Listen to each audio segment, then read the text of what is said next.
Let's go, people. Welcome back to the channel. 12th man is back. Race for Europe is back. We have a lit show for you with an elite panel. And we've got the return of Dan United. Manchester United right now looking good for the European places. We're going to touch on that. Big up to Charlie, whose team are not looking too good at the moment. We're going to talk about Liverpool being potentially back for a top 4 race. Big up to Errol. And you know what? Big up to you for last week, man, for stepping in and hosting very, very well. Great show. Appreciate you, bruv. All love. And we've got Wolfie to talk about how Forest have yet again put in another complaint. It seems to have been complaining to the horrific refereeing at the weekend. I'm actually with Forest. I think Man City should be banned for the next 2 seasons and Arsenal should win the league. That's what I think. Hopefully Marinakis have a word, Wolfie, get him kicked out of the league. Be beautiful. That's what we're pushing for, man. That's what we're pushing for. That's what we should be pushing for. We've got LB joining us. We've got Billy, who said he's joining us, but he is over in Australia. I don't know what time it is over there, so I have no idea. He's probably sleeping, to be fair to him. And Deji's on his way as well.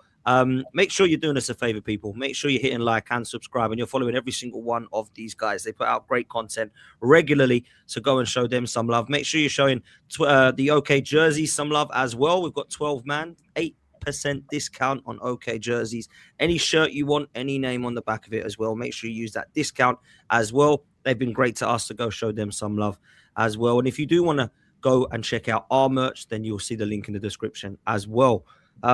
Okay, let's start with Chelsea. I'm sorry, Charlie, but this is ridiculous now. I thought Billy might have been here to get and jump in on the action, but he might be sleeping. I don't know. Maybe he's had too many beers celebrating and he can't quite wake up for this one. But hopefully he stays asleep for tomorrow, because I'm a bit nervous myself, Villa, the way they're playing. But I'll say this. Chelsea fans have been humbled, man. Chelsea fans have been humbled. Me and LB have tried to explain that Chelsea have wasted £2 billion and their squad is not actually very good. They've got a couple of good players that they boast about, and that Reece James is better than anyone else, and Caicedo's this and Palmer's that. And I would agree they are definitely your best players. But we all said that the summer was a shambles and that actually the squad isn't quite that good. And Don got cooked this morning and Don got cooked last night, because he was one who was saying how fantastic this squad is. 2 best fullbacks in the league, best midfield in the league, 2nd best attack in the league, 3rd best defense in the league. And yeah, it didn't look too good again.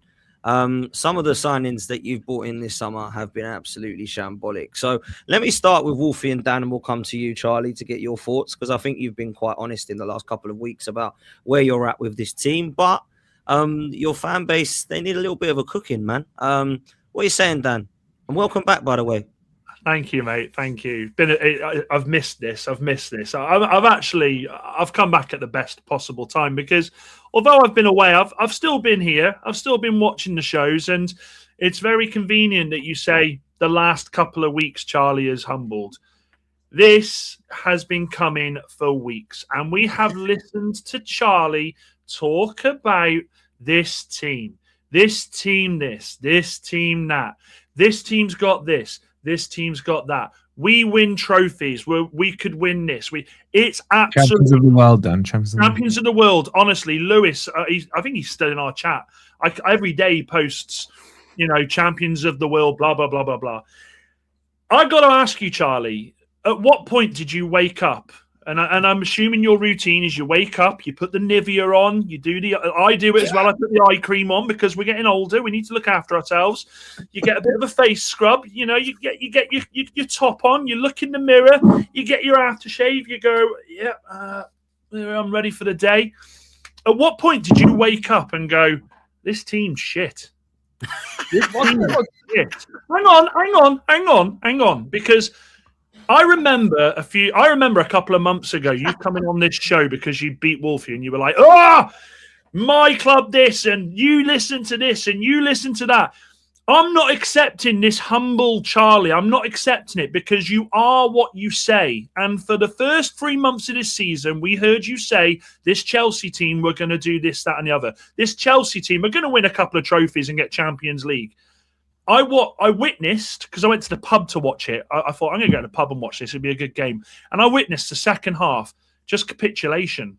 Now, you could blame it on maybe Maresca not being on the sideline, but I have to say, Charlie, like I said on the show a few weeks ago, and I said in our chat, I think United finished above Chelsea. And watching you the other night, watching you in previous games, bearing in mind United are in a false position, let's be honest, because the league is so shite at the moment. I don't think it's stupid for me to say we finish above you in the table because you have got a plethora of players. You have, but you've got a plethora of shit. You've got a plethora of shit. I watched you the other night, and I don't know what happened. I mean, this chat about Enzo being world class, this has to stop now. The only thing that Enzo's good at is moaning like a little bitch. And that is what Bruno Fernandes does. I've seen it firsthand, my guy. I've seen it week in, week out, what Bruno does. Enzo's the same. Caicedo tried to shithouse the Aston Villa set piece coach by accident, like going to lob the ball. He was stone cold. Stone cold. Your team is absolutely in the mud. And you need to have this realization. I don't want none of this. Well, for the last couple of weeks, no. You are what you say, and you have been saying this for far too long. The chickens have come home to roost. I will pass you on to my good friend, Wolfie. Do you know what, Danny boy? I've been doing a bit of thinking about Chelsea. And I've previously called them the Blue Arsenal. But that's a lot to do with the hype that certain people like Charlie have had about this club, about being champions of the world, about trophies this, trophies that. So I thought I'd look at it objectively.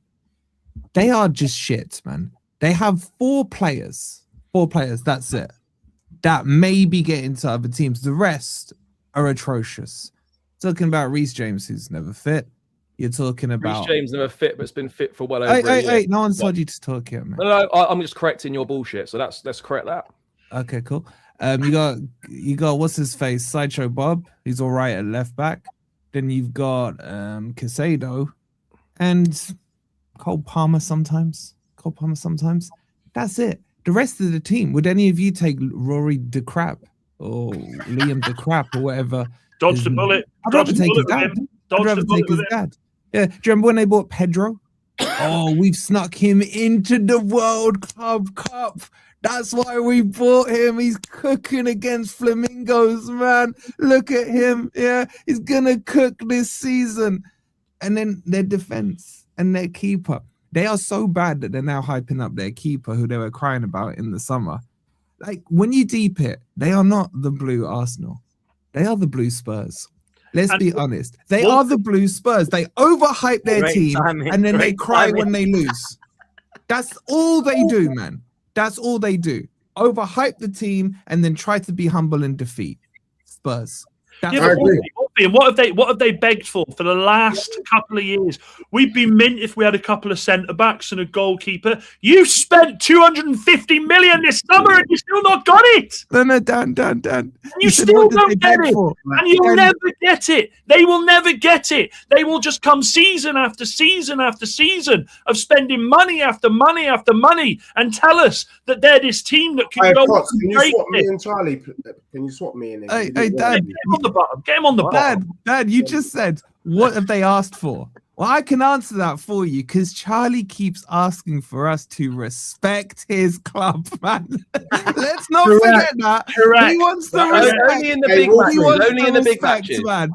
Wolfie, when are you going to respect? Hang on, Wolfie. He just said only in the big matches. Well, guess what? Saturday was a big match. And you fell to pieces. There's your respect.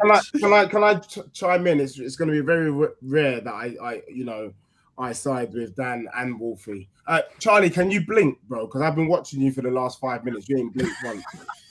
Bro, you are one of the most...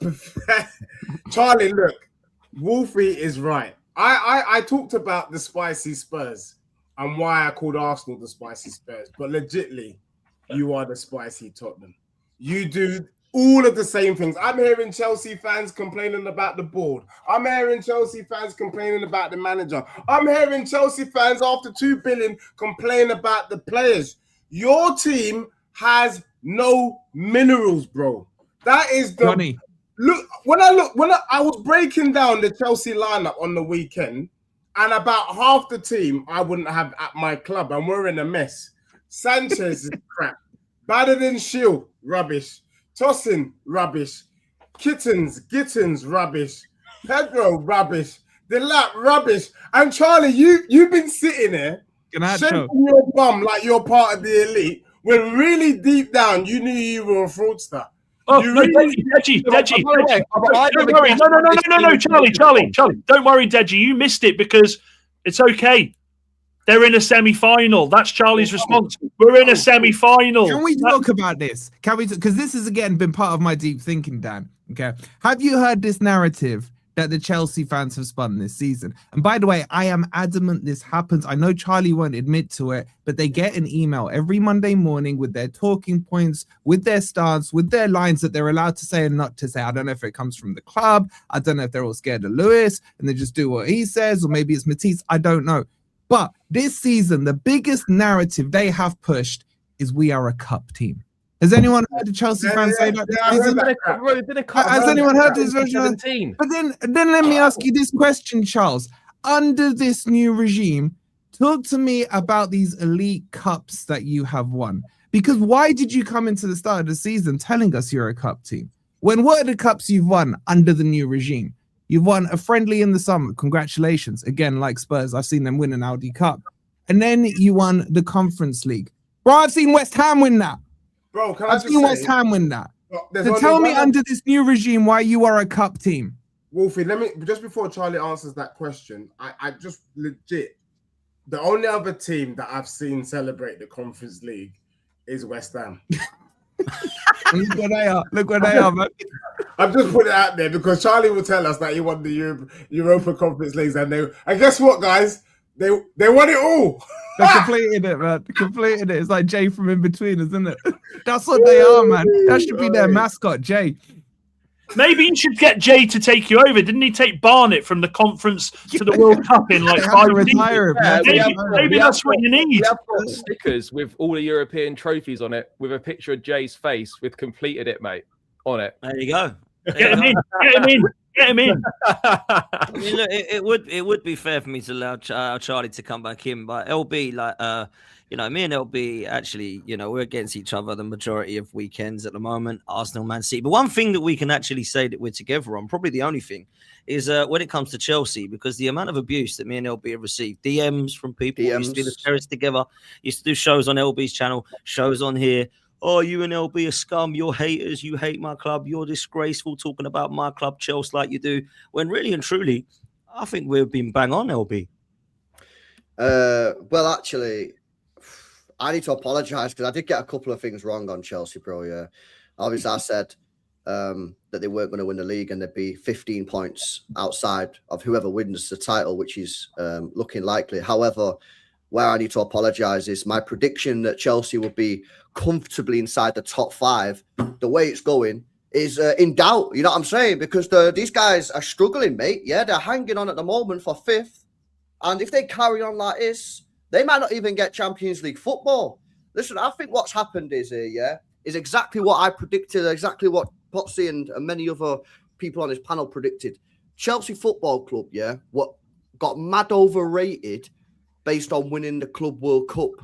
And when I said this in the summer, a lot of Chelsea fans took that as like a personal dig at their achievement of winning the Club World Cup. I congratulated Chelsea many times, and I would have loved to have won that trophy. I wanted to win it. It's a trophy. You want to win it. But the way that people was going on about Chelsea after winning that was crazy. They had a terrible, terrible, terrible transfer window, which they're now starting to accept.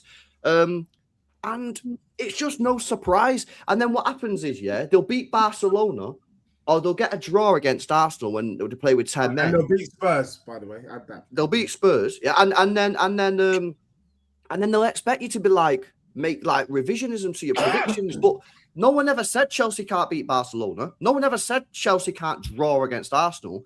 The season is a long stretch. So everything that we said has come right. The team has 4 or 5 good players in it, like really good players in it. Yeah. The rest are just very, very mid. And that's the truth. And they're not a million miles away from being a really good team. And that's why every single Chelsea fan should have been fucking fuming with the transfer window, because had they spent the money correctly, they would have been in a transfer window. Instead, they didn't. They went and bought Gittins. They went and bought Garnacho. They went and bought João Pedro. They went and bought Delap. They didn't sort out the centre-back partnership. They ran with Robert Sanchez. Thank God that's actually worked out. Otherwise, they'd be in the shit if he played like he does in previous seasons. So I just don't get, why these Chelsea fans, like, don't want to hear the truth, man. Because all we're saying is the truth. If you're looking at Garnacho, Delap, Pedro, Neto, Tosin, Chalobah, and Sanchez in net and expect that you're going to be in a title race, you are delusional. You are a delusional fan. Facts. It's not some controversial take. If you think that can be, you think those players can take you to not a title, but be in a race, you're delusional. You just are. And it's been proven. And I said at the start of the season, I said they will finish outside 15 points to whoever wins the title. And none of them wanted to hear it. And here we are. What is it now? 13? We're only halfway through the fucking season, man. You want to revise that? Because they're already 13 behind. Do you want to make that about 20? No, listen, I'll stick with my 15. Yeah, I'll stick with my 15. I'm at 20. I'm 20. It's crazy, man. But also, that's why, Charlie, they recommend when you're on stream to take regular breaks. Because everything that LB is saying is absolutely spot on. Charlie sat there like that girl. You know the test screen when it used to go. Oh, with the little toy in their hand. With the little toy in their hand, yeah. With the chalkboard behind her. With the chalkboard.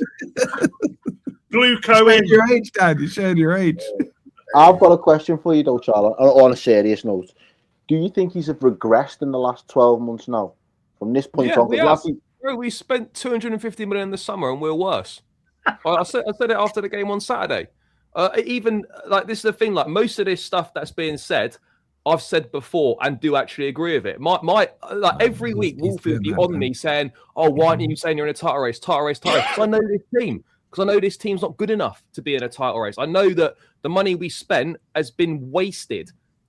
So much money wasted. And yes, there was a big opportunity in the summer to, off the back of that success, to go and show you're serious. Instead, you have a mid-table side transfer window, and as a result of that, you're getting a mid-table side performance levels. To have Garnacho, Gittins, Delap. Look at the game on Saturday, right? We dominated that game in the first half. Aston Villa didn't have a single shot, even up to 60 minutes. We were well in control. We were in control of the game. Emery makes a triple sub. He brings on Onana, Watkins, and Sancho, and changes the game. But even at that point, though, the goals we conceded were still mistakes from us. Badiashile plays it straight to whoever it was, and it's one pass from Rodgers, and it's a goal. And then Gusto's not marking Watkins from the corner. So we're, again, letting ourselves down through individual errors. But then you look at the changes that we made and the options that we had on the bench to change it. Liam Delap, who's been dreadful, by the way. And I know he's had a couple of injuries, but he's been poor when he plays.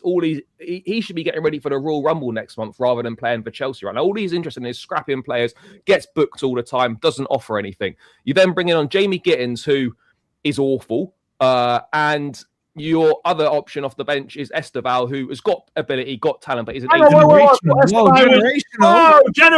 This guy who's got 1 in 10. 1 goal in 10. Generational. And so you look at generational. So you look at the difference between what's coming off the benches. Oh, he's just noticed that he's ignored that one. You see that, yeah? The money spent has been wasted, and we're ultimately the second half performance shouldn't even be being discussed, because if we had better quality and we'd spent our money better and we'd been serious in the transfer window, we would have been 3-0 up at half time, and that game's dead and buried and it's done. And so you can talk about the in-game management. Yeah, Maresca's in-game management has been poor at times this season. And he's going to make mistakes because he's a rookie manager. This is his 3rd season as a top-level coach. However, my issue with him, and I do actually like him and I'll get behind him and I'll back him, but my issue is not the mistakes that he's making, is that he doesn't seem to be learning from the mistakes. But ultimately, a lot of this stems from the fact that we have wasted so much money and we don't have the quality required to compete on multiple fronts. We can pull out a performance in a game here and there.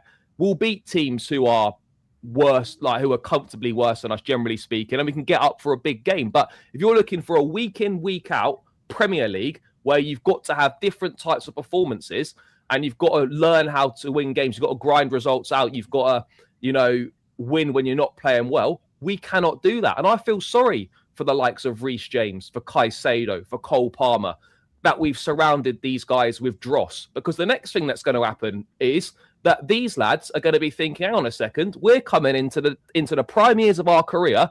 How many more years are we going to waste being told a lie that this is going to come good and we're going to do something until we're like, actually, do you know what? We've had enough of this shit. We're going to go somewhere else to a serious club that is going to challenge for the major trophies. That'll be too late, though. That's going to be the next thing, LB. That's going to be the next thing that's going to happen. Of course it will. Of course it will. Yeah, you can fucking plan it out. It's not rocket fucking science, mate. Yeah, and this is the thing. Yeah, there'll be a load of fans in your fan base, bro, who are not up to speed with what's going on. And when this eventually happens, if Palmer ends up leaving or Caicedo ends up leaving, then they'll realise. But by that time, it'll be too late. Too late. It'll be too late because then you're not just going to find another Caicedo, are you? You're not just going to find another £40 million Cole Palmer out of nowhere, are you? You know what I mean? So this is why, yeah, I think personally, yeah, the Chelsea have one more summer, this summer coming up.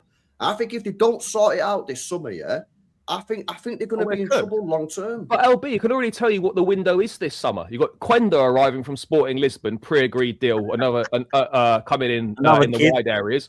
And then you've got Emmanuel Amiga coming in from Strasbourg, this centre forward who scored 14 goals in France last season.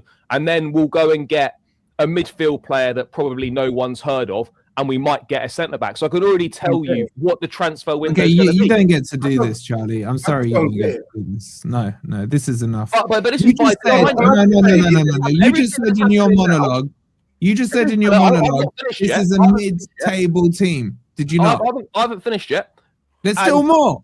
Yeah, there's still more. This whole I'm trying to be humble, Charlie, ain't going to cut it with me at all, man. We've all seen you messages on WhatsApp. You're acting this is the whole world. This is what I said at the start of the season. No, it's not. I never once said every week you were trying to say to me, "Oh, why aren't you in a title race?" And I told you. Did I bring up title race on this stream? No, you haven't done this week because. Okay, so why are you bringing it up then? Are you in a title race? Why are you bringing it up?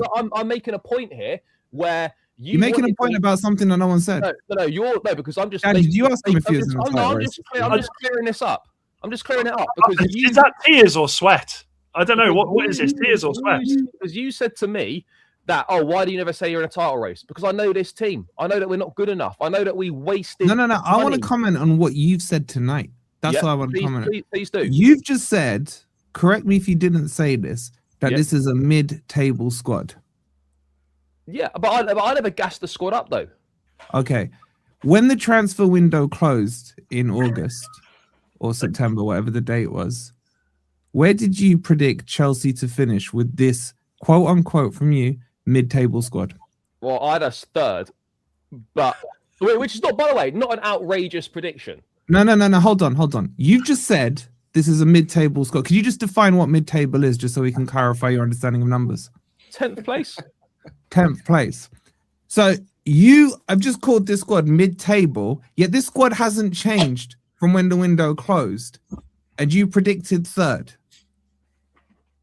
Oh, he's reeled you. He's reeled you here. He's reeled you here, Charlie. It's a mid-squad. Can you explain? Because this whole humble thing, Charlie this, Charlie that, forget title race talk. Let's talk about what you said. You said third. Now you're saying mid-table squad. Which one is it, Habibi? But the squad's average. I've said the squad's average. So why did you predict them to finish third then?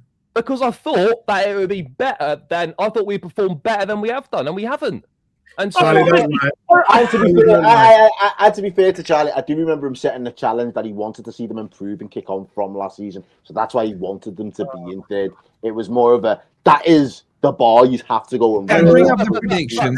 Why are you No, I'm not defending. I'm just defending that point because that's how I remember the conversation going down. It wasn't necessarily that we are going to be third. It was I want to see us get to that point by the end. I hear you. I think the point that Wolfie is correctly making is that Charlie was content creating early in the season. When you content creating, Charlie? Because that team is rubbish. And we are seeing, you know what? The truth is, when you actually deep what Wolfie's saying and you break down this team, it is pony. Like honestly, like the fact that we all bought into this idea, you know, under peer pressure, that Chelsea was a serious contender for the Premier League is laughable. You know, I agree with LB. I think Chelsea would do wonders to finish top four. I think Charlie, what you are saying right now is you don't think you can get top 6. And if you can say that now, I'm gonna step back from calling you. This is the first time, right? This is the first time after this weekend where a bit of concern has crept in that we might not finish in the Champions League spaces. This is the first time that that's happened because look, we play Bournemouth tomorrow, who aren't in good form, but you know, with the way that we're playing right now, you never know. And then we go to the Etihad on Sunday, where I've got to be honest, we're highly unlikely to win that game. And then you're into the new year. We've got Fulham away to kick it off. We've got some big games coming up, and so wait, hold on. What happened to after the Burnley and Arsenal game to ask you whether or not you're in a title race? Are we jumping from asking you whether or not you're in a title race to are you in a top 4 race now? That's a big jump in 3 weeks. Yeah, it is, and we've fallen off big time in 3 weeks. So let me ask you the question then, Charlie. If you don't finish in the top 4, are you Maresca out? No, and I'll tell you why. Because he's not been given the tools that's needed to compete. Oh my God! He hasn't. You can laugh if you want, but ultimately, I will. Actually, you know, you might fucking be shocked here. I actually kind of low-key agree with Charlie. Real talk, yeah. I think Maresca is pissed off, down, bro. I think he's fucking fuming, yeah. Sorry for the language, yeah. I think he's well annoyed that I think he's fuming with that transfer window. He's probably looking at the board in the summer and gone, I've just got your top 4. I've won you 2 trophies. And these are the bums that you're giving me for the season. It's all, bro. Like, give me good players and I can challenge for the title. I've got Palmer, I've got Caicedo, LB, he predicted third. How much money has he got to spend? Is it like? Are we? No, but the thing is, though, are we talking like, you know, Elon Musk sort of level funds? Because 2 billion is not. It's quite a lot of money. He's rich. Yeah, man. You need another 300, 400 mil spending. Yeah, they got a couple of hotels. I think Maresca will be gone, and I don't even think it's that Chelsea will sack him. I think Maresca will go. No, he'll walk, bro. I've already accepted that. I think he's gone at the end of the season. You know, they'll do this little end of season review bullshit they do, and then they'll put out that it's left by mutual consent. But he'll walk out because he won't put up with this bullshit. Like, you know, because they just give him the players. He's got no say in what players are coming. The players arrive, you need to coach it and you need to make a team. And the problem is that I'd have much more heat for the manager if he was given the tools that I needed to compete and if he was given a complete squad. The reality is that we haven't got a complete squad. We're still missing players despite all of this money spent, which is a disgrace. And then the players they've given him aren't good enough to do the job that they're being asked for. The reality is, Charlie, that you're chatting shit again because you assessed the squad at the window shutting, and on your assessment, you said this squad could finish 3rd. Therefore, you believe this squad was good enough to finish 3rd. If it doesn't finish 3rd, you're too scared to point the finger at your manager. I don't know, maybe it's on that email you're not allowed to talk about him. But what is going on? Why will you not hold his feet to the fire? No, I've said that he's made mistakes this season. He's got things wrong and he needs to improve. But ultimately, the issues at Chelsea are far bigger than the manager because the way that we operate, the way that we run, you can put any manager into that situation. And by design, by the way that we recruit, by the way that this football club is run, the ceiling for this is 3rd best. It's 4th, 5th place. That's the ceiling for the way that this club operates right now. Do you want to message Don that in the chat and tell him?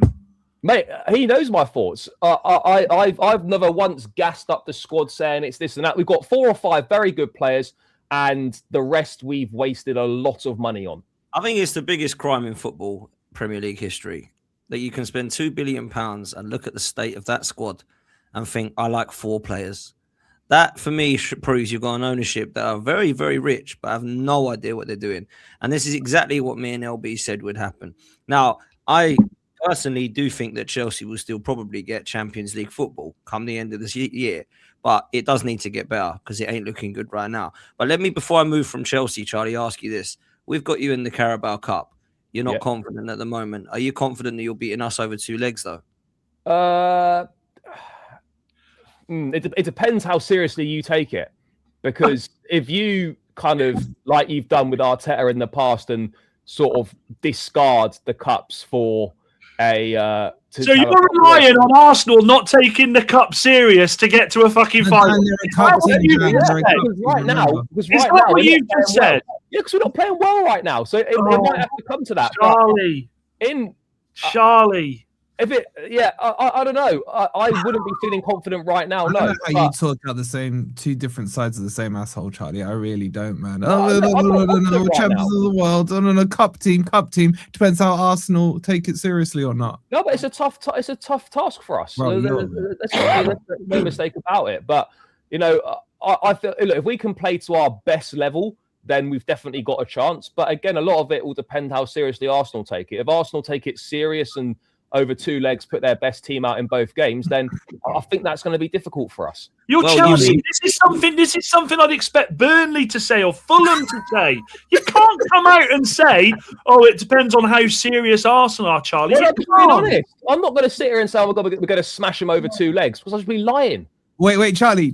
If at the end of 2 legs the score is 2-2, do you guys think you'll gone through? Well, penalties maybe. Yeah. No. Before the penalty shootout. At 2-2, will you guys walk out thinking you've won it, just like you did when you drew 1-1 with Arsenal? No, that wasn't me. No, I wasn't part of that.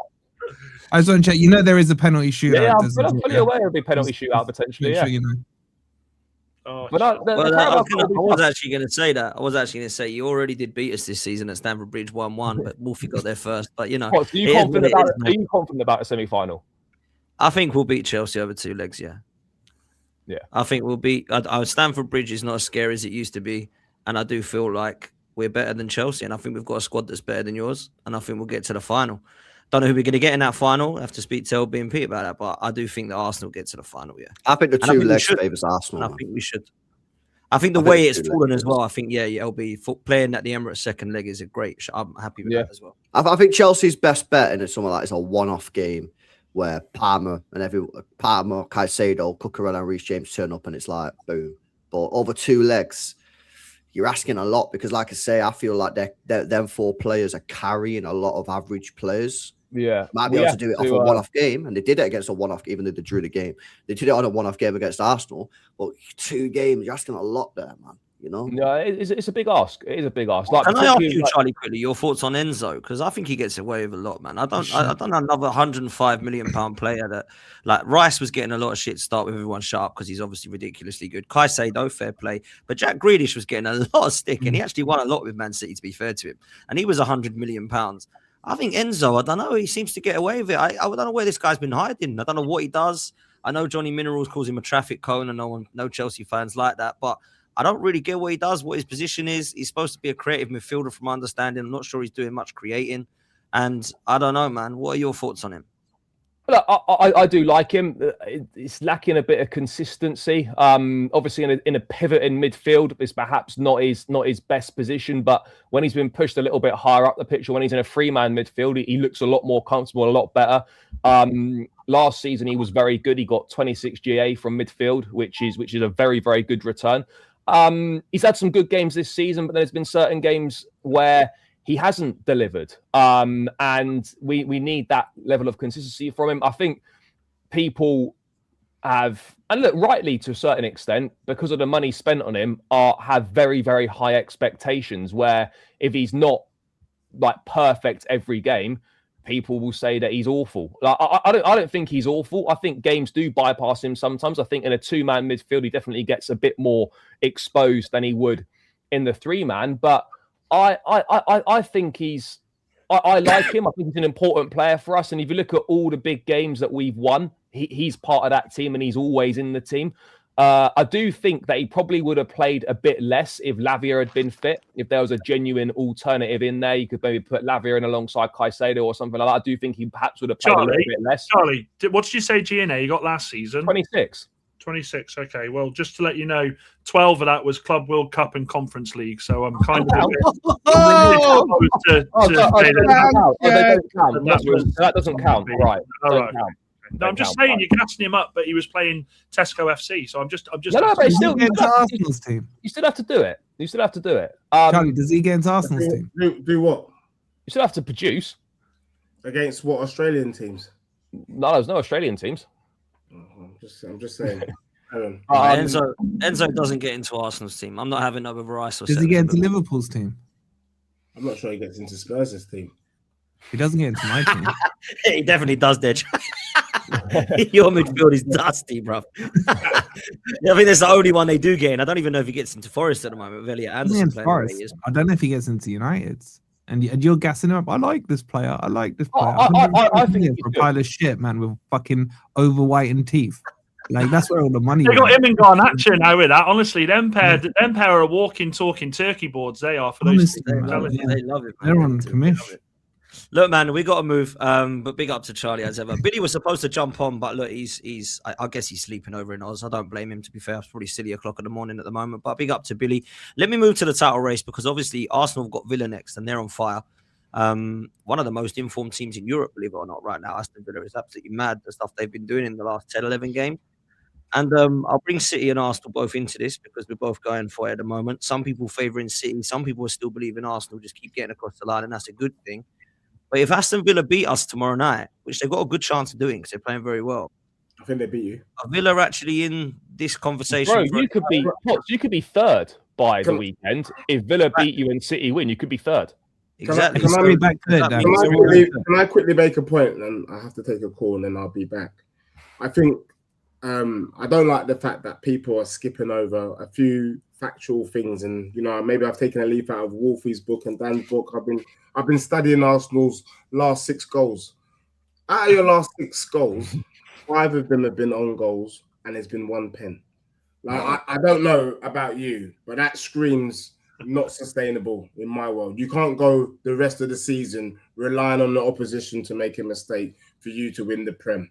Normally at this stage, we know Arsenal's top of the league, and they're normally top of the league with 9 or 8 points. You're top of the league currently with 2 points. Yeah, that is it. So when you're talking about can Villa or can City do something, of course they bloody can. You guys have dropped the ball a lot earlier than expected. And the fact of the matter is, Villa can win the league, Dej, yeah? Bro, I said it on this channel weeks ago, and it's a direct quote. I said to you, I don't think Arsenal wins the league. I said to you, I don't think City win the league. I don't think Liverpool, and I don't think Chelsea. You asked me, you said who wins the league, and I said to you, I don't know. Yeah, and I wasn't sure. I actually legitimately think Villa are in this title run, and if they can keep doing what they can do, and why not? They're in there, bruv. If City has a chance, Villa has a chance, and it just takes. And I think tomorrow we will see. You allow Villa to beat you in your own ground, it's done. Game over. I'll tell you what, let's just play a really funny game very quickly before Deji takes his call. Last night, Deji said that Tottenham have got an outside chance of winning the Champions League. Can I just say, can you just repeat that, Potts? What was that? Can I just get Deji to repeat that he did say that, and don't let me get the receipts. What part of outside didn't you understand? Did you have to put outside in massive bold capital letters? George Michael said. That call you're taking, is that an interview for the Spurs job? Well, I hope so. I'm still after it. Oh dear! Listen, I don't. Did you really say that, Did you really say that? Well, outside chance. It's announced. He was making content, Wolfie. He was making content creating, yeah. Yeah. Yo, Errol, belt to ass, isn't it? Belt to ass, man. It was actually like a shock moment. I mean, it will get clipped up, I'm sure. So that, Sam is going to be all over that one. Exactly. Outside chance of winning the Champions League, because of course he doesn't want to mention that he's in the FA Cup. He doesn't want to win the FA Cup. It's all about winning the Champions League or the Premier League with Tottenham, apparently. So Dej, you must be well jealous of my club then. I've done it twice. Yeah, look, at the end of the day, you have. It's just that, Nottingham Forest of back then and Nottingham Forest of now are 2 different things. Do you know what I mean? One was a Forest. Beating you 3-0, I hear it. One was a Forest and one should be considered a garden. That's what we're dealing with at the moment. So but I'm hoping, Spurs can do something. And look, let's not all shake up shamelessly on this channel. None of you thought we were going to win a trophy last season. No, fair. Apart from Dan, who called me and texted me and said, I think you're going to win the Europa League. None of you actually believed it. Do you know what I mean? So I'm just putting it out. Wait, Dej, if you win it, I just want clarification. Would you put the star on your cock or your testicle on the emblem? Excellent. That sounds like a good time to move on, I think.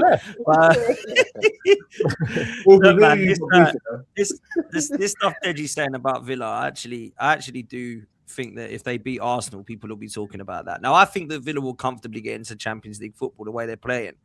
But LB, are they a title race, do you think, come March? No, I don't think so. I think come March, I don't think they'll be there. I think, obviously, they're still in Europe, innit? No, I just don't see it. I don't think this is going to last, mate. Like, the thing is, for me, like, they're on this mad winning run, and they're still third. And it's kind of like, now, I personally think they need to win tomorrow. I just don't see it, man.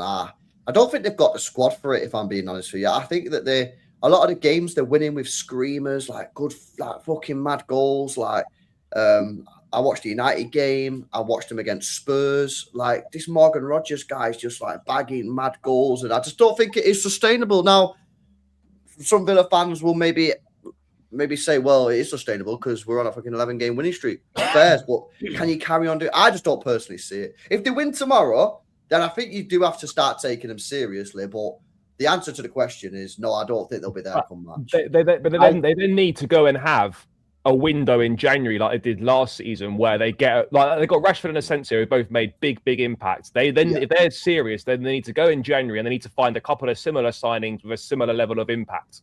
Because they won't be able to maintain it. They need a striker, mate. I think that Ollie Watkins guy, it's like probably cost them a load of goals. I was looking before the game, right? Watkins had got 4 Premier League goals this season, and he comes on and bags 2 against us in half hour. Yeah, it's mad. The amount of times, I've seen Rodgers put this guy through on goal, mate, and he just fucks it up. Like, it's actually crazy, but like, I don't know who they could get. But their alternative's Marlon. That's all they've got. Yeah, the thing with Villa is, I think while there's no pressure, they're quite happy to just keep getting results and just turning up. I think if he was to beat Arsenal tomorrow and the media and everybody then does start to turn the focus to Villa being in the title race, that'll be interesting to see how they respond to that, because I think Unai Emery's play, as always, is try and get the best out of our league form in the hope that it helps us in Europe. And I think that's what people like. Well, Errol, they got history. Remember when they could have gone top and drew against Sheffield United a couple of years ago? Yeah, they got history of winning. Yeah, so I just think he would prefer to make sure that the league form is good enough so he can propel himself in Europe. I think he probably looks at the league as it's going to be a 2 or a 3 horse race from the start of the season anyway, between City, Liverpool and Arsenal. What he wants to do is make sure that he can be in the Champions League spots and then have a good Champions League campaign as well. I think that'll be his big priority. I think the fact that the league form being so good at the minute, I think the downfall might be if people start saying to them that they need to be in this title race. I think that's where they'll start to buckle under the pressure, to be honest. But I'm loving what Villa are doing at the minute. I can't lie. I think they're fucking balls. What are you saying about Arsenal and City, Errol? Because obviously, you know these two sides well over the last couple of years. They've changed a bit in terms of what City are to what they were. And I think Arsenal have changed in terms of squad depth anyway to what we were. Do you still just see the same old Arsenal with like, are we going to be able to do it? Or do you think that this is a City side that just looks too phenomenal right now? No, I don't think City looks too phenomenal, but I was wrong about City and Chelsea. Chelsea are falling away and City have become the dark horses. I didn't have City in and around the title this season. But the more you look at it and the more the way that they're winning into late goals, getting scruffy goals, getting it just across the line, you think, okay, I've seen this story before. So it'll only be a matter of time before that muscle memory kicks into the 5 or 6 players that have been there and done it for City. Where Arsenal are concerned at the moment, and I think Deji said it just then as well, like that gap that you have had or that breathing space you have had in the past and not been able to get over the line. This is going to be a very neck and neck type of race till the end. Every single weekend it could flip. You could go third, you could go first, second. So will Arsenal hold out under that level of pressure? The 2 added games against Chelsea in the Carabao Cup, all the things that I'm starting to see now are making me think, okay. And again, the fact that he's aren't scoring like goals and bunches, I'm looking at Arsenal thinking it's only going to take, because the worst thing for you more than anything else, and I'll be honest with you, Potts, is you can have some indifferent results and the team can still crack on and still think that the job can get over the line, but your fan base will lose its head before the team loses its head.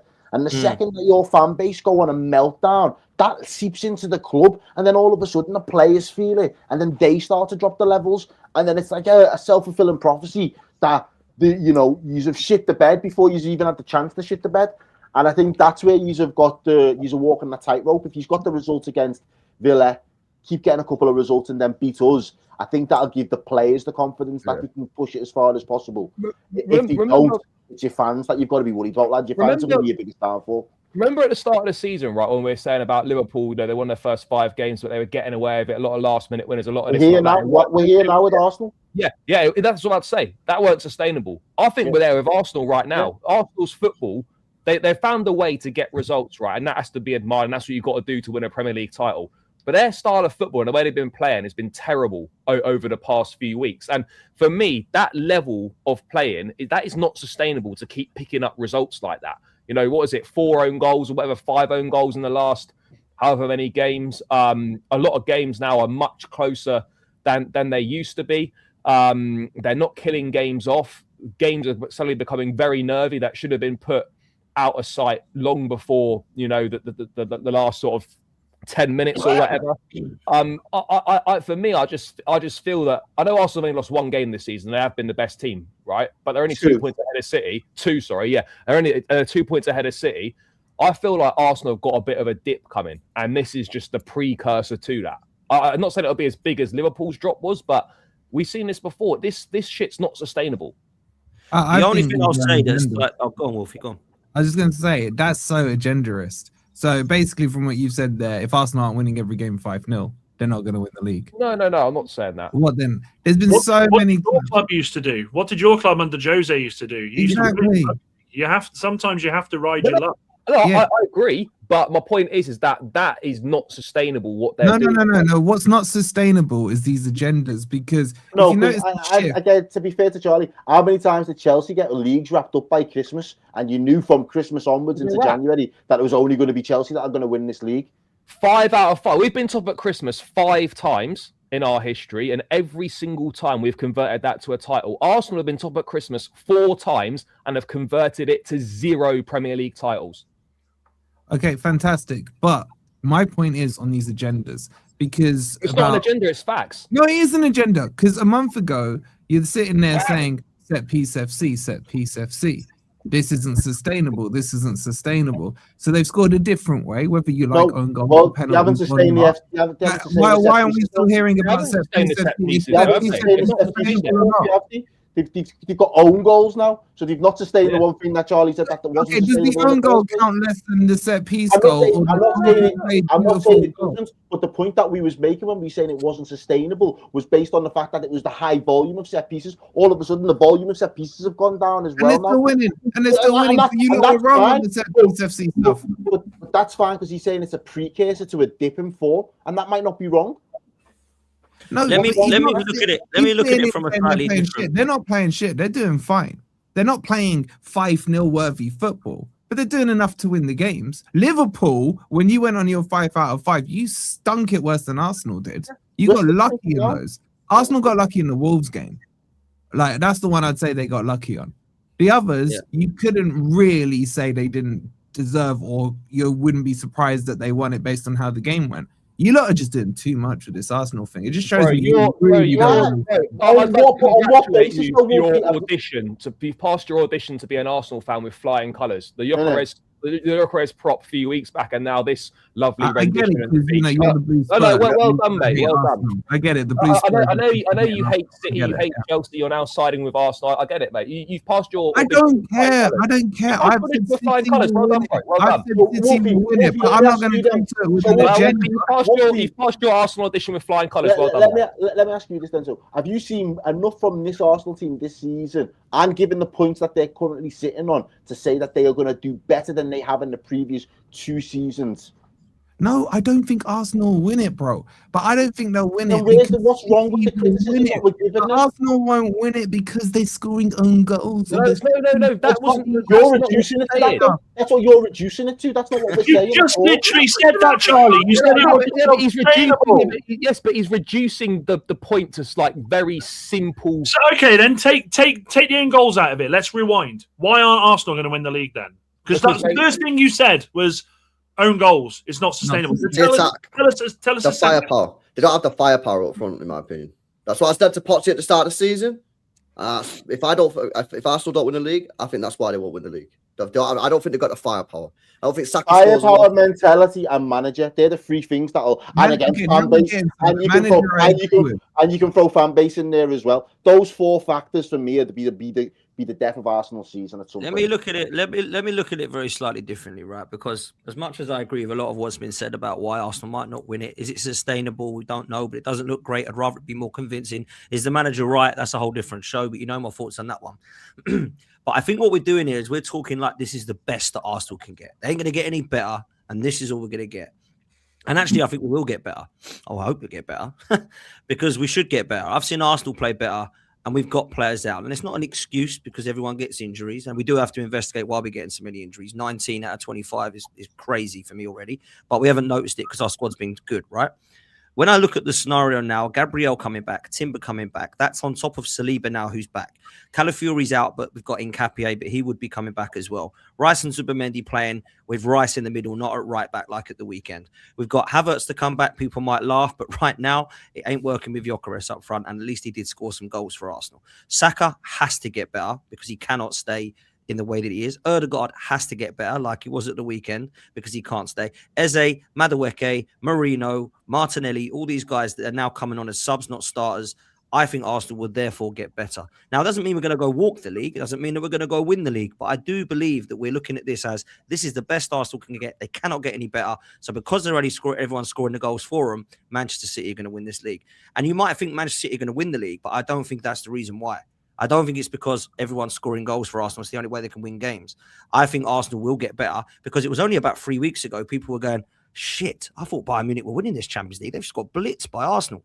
Wow, Tottenham got absolutely buried big time in the North London derby with Arsenal. Arsenal look unstoppable. Arsenal look the ones to go. Man City are like, oh my God, this shark. We better get this shark ready. And then 2 weeks later, when the injuries have hit in and we're like scraping across the line at what I think is now pretty poor from Arsenal in terms of we're scraping the barrel with some of our players that we're bringing in. Now it's like, yeah, they're scoring. They won't do it because everyone's scoring own goals. So I think when we do get what we see, players coming back, I think we can then start to judge it. Now, look, we might get more injuries. Who knows, right? But right now, I think the squad and what Bert has done in the summer is what should be praised because we have more injuries than last season. And that was apparently the reason why we couldn't do anything. And we're now managing to get across the line. So when we do get the likes of Gabriel back, who's back, Havertz back, Ben White apparently, Jesus now coming back on from the bench and starting games, looking like he's actually, starting to get a bit sharper, I think we'll start to see Arsenal push on again. But that's just my opinion. I might be wrong. I think that's quite balanced.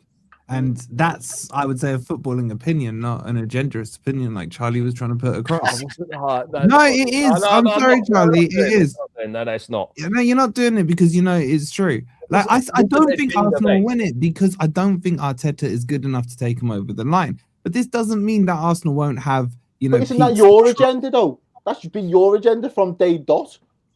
No, that's not my agenda. That's based on factually what I've seen Arteta do for 5 years. I actually think Arteta's happy with the draw tomorrow. And I think that's the wrong mentality to have. He is. That's the problem. I think if that was Pep's game tomorrow, Pep would want to go in there to win it at the cost of losing it. I think that's the difference. Do you think he puts the fridge midfield back in tomorrow, Potts? Will that show God, I hope not.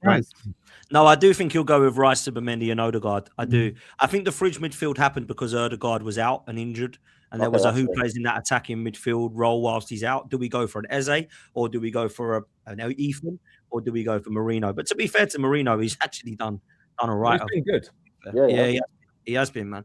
Look, just before we move to Forest and City, what are you saying tomorrow night quickly for predictions? Arsenal or Villa? Arsenal win, I reckon. I'll go for the 1-1. I'll go for the draw tomorrow. I'm thinking 1-0, one of those. 3-1. I'm going to go for a Desmond. Okay. Where is it? At Emirates. Emirates. Yeah. I think Arsenal win the game, man.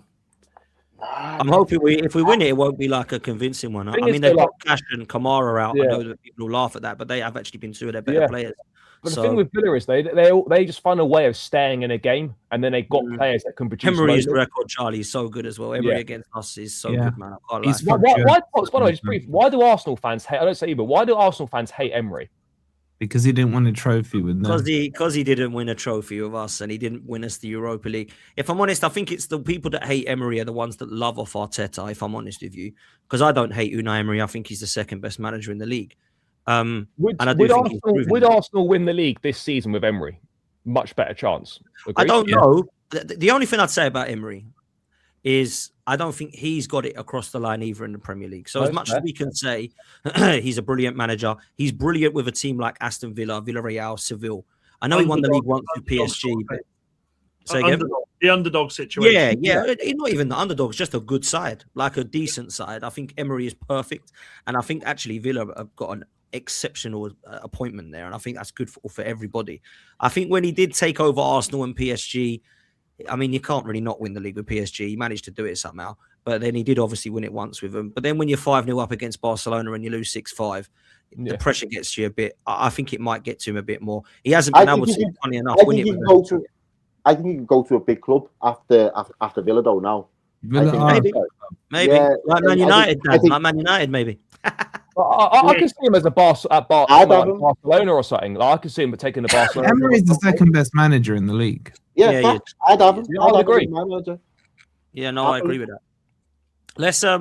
Let's talk about the best manager in the league and the Sean Dyche of this league. I watched the game. Was it the Ginger Mourinho they call it? Ginger Mourinho, yeah. Ginger Mourinho, I've heard, yeah. And if I'm honest, I watched the majority of the first half and I watched the last 20 minutes of the second half. Now, in the last 20 minutes of the second half, I knew what was coming because Man City were knocking on the door.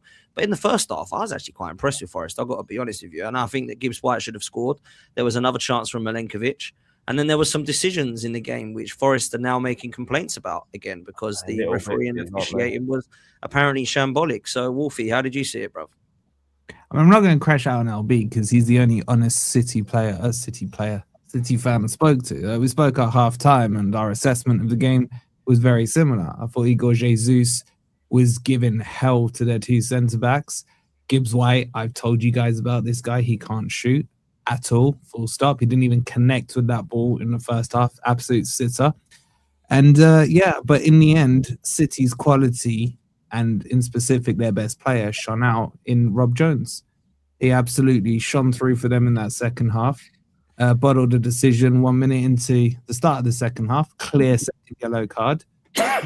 And then, of course, the foul on Morgan Gibbs White. I was there quite calm thinking, yeah, there's the push. You can see quite literally O'Reilly with his arms down on Gibbs White like that. I'm like, yeah, they're going to Have you not seen the match of the day analysis where you can see who did the analysis? Wayne Rooney did it, but Gibbs White clearly hooks his Wayne leg Rooney O'Reilly and impartial throws towards Forest. Hold on, is Wayne Rooney impartial towards Forest? He loves Manchester City, doesn't he? No, he loves Man City, yeah. That's a fair point, LP. Okay, my question is Wayne Rooney impartial towards Forest? Well, why wouldn't he? This is a guy that literally. Well, again, Charlie, don't be silly, and like your ball knowledge is really embarrassing. No, but I'm saying to you, bro, that Gibbs White. Okay, who did Wayne Rooney manage? Who did Wayne Rooney manage? It doesn't matter if he manages, bro. We're talking about. No, it does matter who he managed. Who did he manage? Well, what's this got to do with anything? I'm trying to help you. So he managed Derby, so that means he hates Forest and he's going to make shit up and say that it's not a penalty. Bro, we've got eyes. We all saw what happened. Gibbs White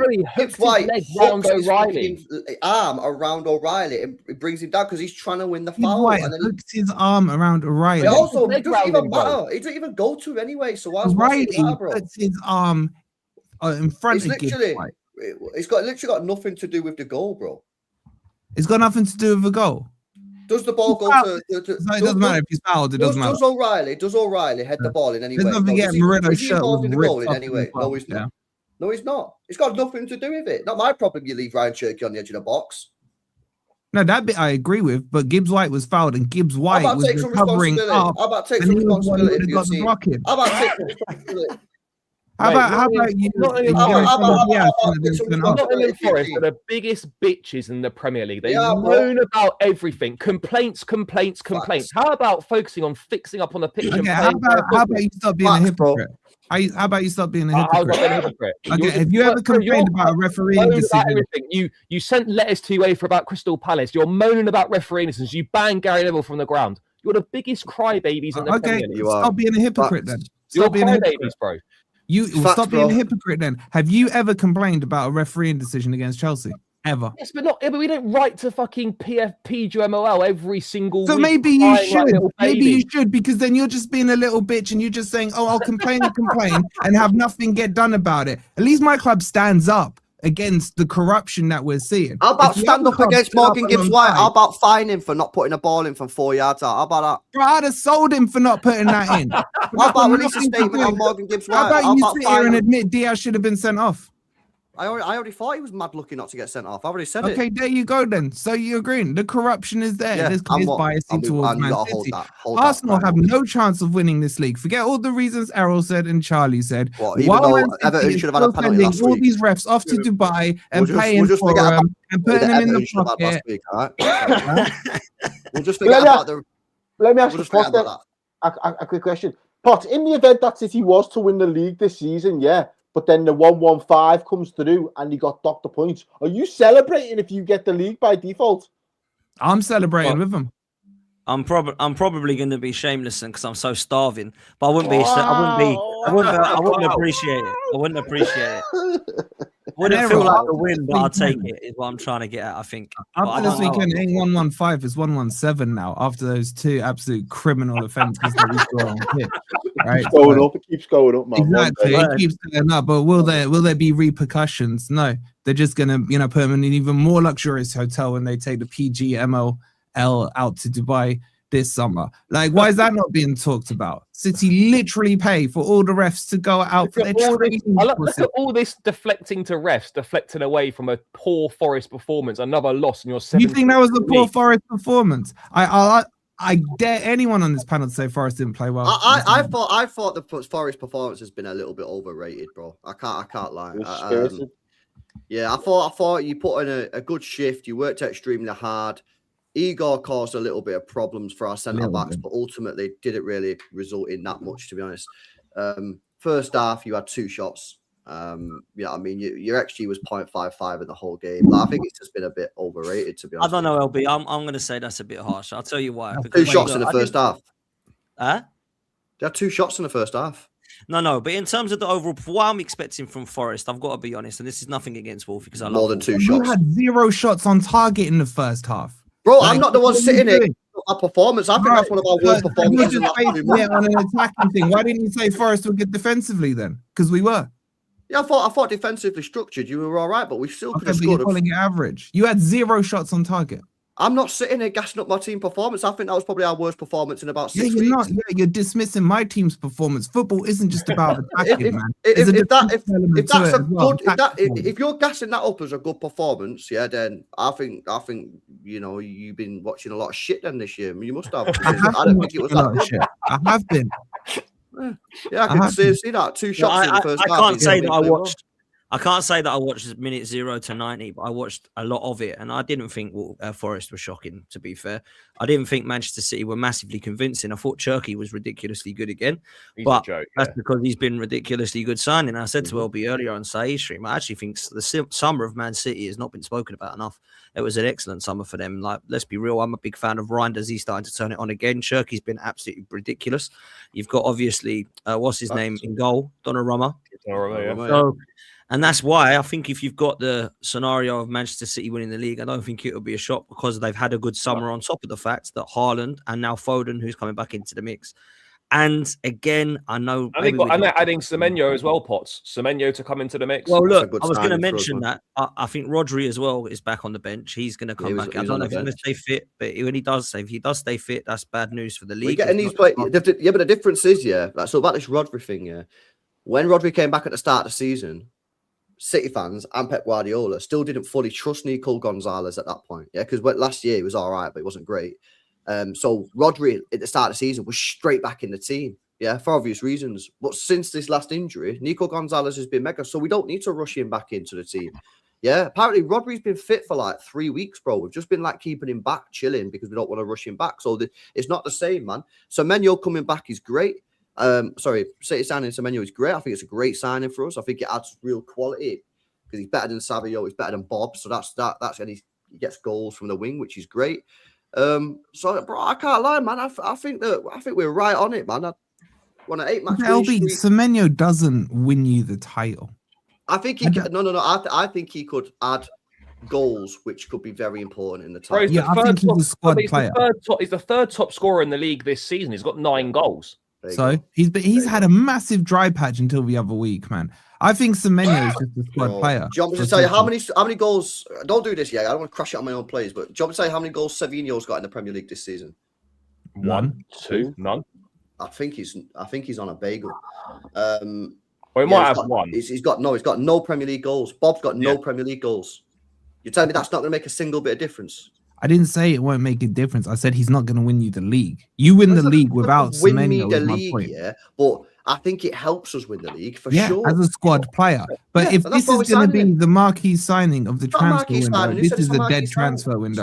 It's not a marquee signing. No. I'm saying it's being hyped up. No, I'm not saying by you, but by the media. Semenyo, between Man City, I think it's been hyped up. This is some crazy marquee signing that everyone's hyping up. He's very squad player. If you ask everybody in football, everyone would say this is a squad signing for Manchester City. It's a good signing as well. It's a good signing. I'm not saying it's a bad signing. I'm saying this doesn't move the needle. Is my point. It's not been signed to move. Why does it not? If the players that he's coming in to replace have got a bagel and or 2 bagels, as he said, why would his goals not move the needle? Makes no sense. Well, firstly, I would say their starting wide players would be Cherky on the right and what's his face, Doku on the left. So as part of the squad, if you need a goal and you turn to the bench and look at Savinho, who's got no Premier League goals, versus a guy that could potentially get you up to 9 before the end of the season, how does that in itself not move the needle? I'll tell you how it doesn't move the needle, because I think Man City win it without him. That's why it doesn't move the needle. With or without Semenyo, Man City will probably win the league. Or 1 injury to Cherky, and we're playing 2 wingers who don't get me no GA. Okay, he's a squad player. That's it. But you said they gave you no GA. But for the first 3, for the first 3 months, no one outside of Haaland was getting you GA. That's the difference. But now players don't, just because they didn't do it in the first half of the season. Has anybody said that this is not a squad rotational signing? Because everyone knows it's a squad rotational signing. I'm just saying it ain't that big. It ain't that big. I think it's a really important signing. I think it's a true business. It weakens, well, it doesn't necessarily weaken Liverpool, but it prevents Liverpool from getting more stable and better, because he was someone that we was after. And it does, as a bit of shrewd bit of business, add more tools to City's firing power. If you wanted a decent signing, you should go for Akliush. Potts, do you think Arsenal need to now do something in January because of this City signing? You see Arteta what today saying they're ready to spend money, they're ready to improve the squad or whatever. Well, put 100 mil down on Rodrigo, man. Fucking send it. What can they do though, Charlie? Well, I don't know. I'm just putting a question out there, because if City are adding Semenyo, which is a good signing, adding goals, improving their squad, that's going to make a difference, right? Surely Arsenal can't just sit there and do nothing. They need Arsenal should get Akliush. Go and get Akliush. Do you think you need to do something? Yeah, but he plays off the right. Potter's just waiting for all of his players to get back fit. That's what Arsenal fans are waiting for, a fit squad. I'd go and get Rodrigo if I was Arsenal, bro. I'd put 100 million down on the table, man. I've said that for the first time in January, I'm not going to scream in and crying like I have been for the last few, but that's completely different, because last January I didn't have a striker and I was crying for it. But I do think that we will do something. I do. Arteta speaking today about the window being open. Berta's coming out saying he's already looking. Been links with Yildiz. There's obviously been links with Rodrigo, as LB spoken about. Been links with Buadi as well from Lille, who's got like a Declan Rice midfielder, which is, I think, definitely what we need. Probably more than a left winger, because Trossard and Martinelli actually done all right this season, to be fair to them. Although I think they need an upgrade. The question that everybody is asking is, do we need another striker? Because Gyökeres isn't doing it. That's madness, considering how much you chase this guy all summer. I know. Look, I don't think we're going to. Go for another attacker. But why don't you go for who Chelsea are after? Who's that? They want McAtee from Forest. McAtee's so shit. Oh yeah, I've seen that. But you in Leeds want McAtee. That's how it's because he used to play for Man City, and that's all we can do is Man City players and Brighton. So yeah, not surprised. You see the list of teams that are linked with him: Fulham, Sunderland, Leeds, and then us and Chelsea. He used to play for Man City, and that's the extent of our scouting. That's LB, mad. you pulled my pants down That's with that mad. 25 mil. He is. Bro, McAtee don't even He play, could does never he? have gone to Forest in the first Wolf, place. he Man. plays He makes for you. terrible decisions. I actually rate him, but he makes fucking He horrific can't pass decisions. the fucking ball. Wolf, is he in the team? No, he can't No, pass the ball, man. He doesn't play, He does he? took a corner and kicked it straight out He of should have play. gone Germany, man. That's what he should have. Yeah, he should have gone Leverkusen. Was it Leverkusen LB that he could have gone? Yeah. Yeah, he had some. I think he had some. They even Spanish rolled players out the red as well. carpet. He got a tour of the stadium beforehand with his dad and everything. And he's still. I don't like what I see. I can't lie. McAtee ain't for me, but Shit. you know, maybe he could do something at Chelsea. But no, I don't feel like that would be a good signing. But look, I think Arsenal may. I think City, obviously, maybe they get more than just Semenyo as well. I think they need a midfielder as well. So we're on an 8-match winning streak now in all comp, 6 in the Prem. And I know a lot of the lads on the panel said my team couldn't go on a winning run. So anyone starting to think that maybe we can now? You pointing that comment towards me? I'll be just clarifying. I said what I said. I'm pointing it to the panel. Okay.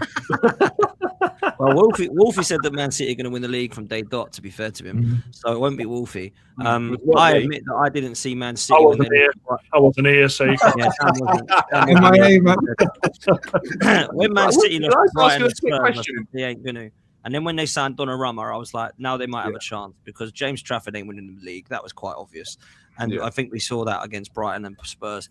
When they signed Donnarumma and they had what I thought was a Foden who looked like he was falling off a cliff coming back, then you can start to say fair play because they've got players that have been there and done it. So I think I've got to stick with Arsenal, but they could do it. Are you looking for a right back as well in Jan, or are you waiting until summer? Summer. Nunes is fucking slamming it, bro. Can't lie. Like Nunes has been fucking mega. He's perfect for the Prem. Like pacey, strong, can win a tackle, cut out the balls or errors. So plus who are you gonna get? Fucking no one there, innit? So we'll wait till the summer, man. But we ain't stressed about a right back at the moment. Like probably want one if one becomes available, but like the only ones that like I really look at that are definitely better than him are ones that are unattainable. Reece James, Hakimi. I like Timber. You're not gonna get any of them, are you? Do you know what I'm saying? Then it's like Livramento, but I know the money for that him is going to be would be massive for him as well. I didn't get Livramento. I'll tell you why I wouldn't get Livramento. I think he's quality, by the way. However, injured too much. He's missed 23 months and he's 23. Like that is a big, massive risk if you're going to spend like 80 million on him. Like I think he's an excellent player, but I'll be looking at Munoz if I was City. I think he's excellent. 29. I would be starting Munoz over Nunes the way he's played this season. You know what? You know, in hindsight, had we known O'Reilly would have locked off this left back position, I probably wouldn't have signed Noria, and I would have gone and got Livramento next year and had Livramento as a sort of left back, right back because he can play both, and then you've got O'Reilly, Nunes, and Livramento who can play both positions. But obviously, we didn't fucking realise that O'Reilly was just going to pop off in this left back position like he's been fucking mint. So. Shout out to him and mad bro, but I'm confident, man. I reckon we'll do it. I reckon we're going to win the league. You know what I mean? So fair. Potts, just a quick question before we move on. Just want to ask Wolfie. Wolfie, are you still confident that Forest are staying up? You're 17th, and what are we saying? Like no banter. Genuinely, are you confident you're staying up and winning Europa League?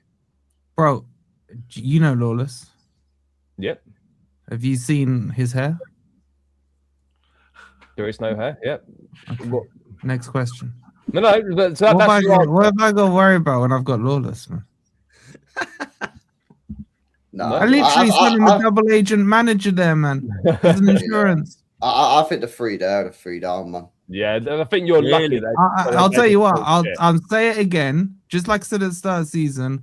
Just like I said when they were 5 minutes top of the league, Bournemouth will still go down. You think Bournemouth are going down? I think West Ham are gone. When they went top of the league, I said they still go down, and you all laughed. Yeah, I think West Ham are in serious trouble. Yeah, would any of you take Bowen on this panel if they get relegated? Would you take him, Errol, if Salah got off? Yeah, 100%. Always if he got off in January or in the summer. Nah, in the summer. So West Ham get relegated. Salah goes Saudi. You take him. I'd rather Nick Paqueta out of there. To be fair, if I was going to take him, I'm taking Bowen all day long over Paqueta. All day long. I think we'd all take Bowen. Like all of us would have Bowen. Bro, you think Bowen can leave? You know who his father-in-law is. Bro, if West Ham go down, Bowen's not staying. Yeah, Bowen's getting out. Good luck with his father-in-law. He's still only young, and I think he's like 27 or something. 28. Bro, he's got a big move in him, and like I could see him at an Arsenal or Liverpool. Would anyone take Paqueta? Because I think he looks shit, man. No, I'd take him. You dodged a bullet there, LB. Didn't you offer them? I don't think we did because at the time it would have been good. At the time it was good. You're saying it now, Wolfie, after everything that happened, yeah. So if he didn't get the charges, yeah, then obviously like the charges have definitely affected him, innit? Do you know what I mean? So I actually really liked him. I wanted him when we were linked with him. It was good, yeah. Obviously, he got leaked in it because City were about to drop 80 million and the FA weren't going to allow that to happen. When they signed him, I thought it was a good signing, but I think he's been bad for West Ham. I don't think he's been good at all. I think he's been overrated. Nah, it's because since the charges, isn't it? The case, yeah. Since the charges, yeah, his head's not been screwed maybe on. his Right, head's fair not, enough. It ain't looked too good for me. I'd take Bowen over him any day. I I think he he'd won him a European trophy, didn't he? So him and Bowen, didn't he pay the pass?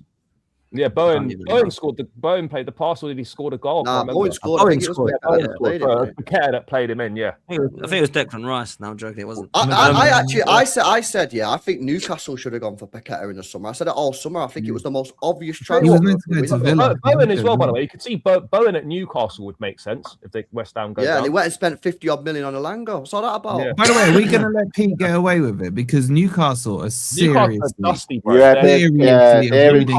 Dusty. And I know Dan's very disappointed in Pete tonight. That's crazy, man. It is what it is. It is what it is. Muscle off his sunglasses. Lift those magpies up. Give those magpies a cooking because they are shit. Charlie. No one deserves the cooking that you got, mate. So don't. I'm still getting over the fact that you literally basically begged Dan's Arsenal to put a weak side out. We're not doing that. We're not doing that. Thing is, though, they've got a few players on 2-year contracts at the end of the season. Newcastle, Bruno Guimaraes on 2-year deal. Yep. Livermento's on a 2-year deal. Joe Linton's on his way out probably at some point. Yeah, I think that centre back is on a 2-year. I think it's I can't remember which one it was. But another one that was on a 2-year deal. Yeah, Botman, I reckon. So would be Botman. Yeah, so they need to be. You know what I mean? Because there could be teams sniffing around like Livermento. Tonali, Bruno, like team Livermento, Botman. These probably, I'm telling you, like Newcastle probably not going to be playing Champions League football next season. Bit like you. Well, maybe like us, but they're gonna. Is Eddie Howe in trouble then? Do you think Eddie Howe's in trouble? Because I do think he's in trouble, bro. I think he's in trouble. He was shameful against us. I mean, shameful. Telling Ramsdale to. He told Hall to tell Ramsdale to drop down, pretending to be injured, so he could sort his tactics out with fucking fluorescent white teeth, fucking Tyndall.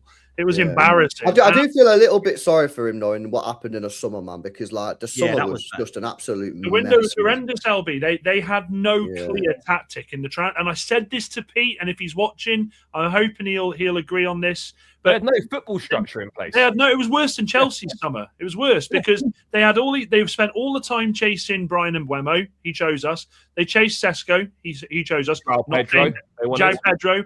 They shit the bed, and then it got to the last 5 days, and they were like, "We'll just take anyone now. We'll just grab anyone." I think the way they handled Isak as well. Obviously, they were put into a very difficult position with the Isak thing, but I think in hindsight, and obviously it's easy in hindsight, I think they probably should have just let him go earlier in the window. Bro, they could have. They should have taken a Katike.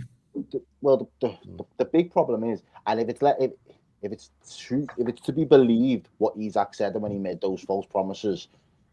They had the out. If they gave him his word to say you could go, they should have just stuck and honoured his word. Let him go earlier in the summer, and then the rest of the summer they could have got all of the reduction. They should have let him go straight away, Errol. They should have let him go straight away. He probably could have got Ekatike at the time, and now it has cost them. But Errol, the reason was because I think they shit the bed because they were getting turned down by everyone. I think in the end, I think they were genuinely thinking. But they had Ekatike in the back. They had Ekatike ready with the fries and the milkshake ready to go. Twice. They chose not to leave the drive-through, and in the end, they've got shit on. And like Pete's been on my neck all season because of the Isak stuff, and I get it. But I've got no sympathy for Eddie Howe because this was their season where, again, a bit like Chelsea, where you expect you to step up now. You've been bubbling up. You've had this project. You've stuck to your guns for a number of seasons. It's time to see if you can really go full tilt. And the fact that he was so banking on getting in the Champions League and requiring Champions League football. Well, now you've got to sustain it.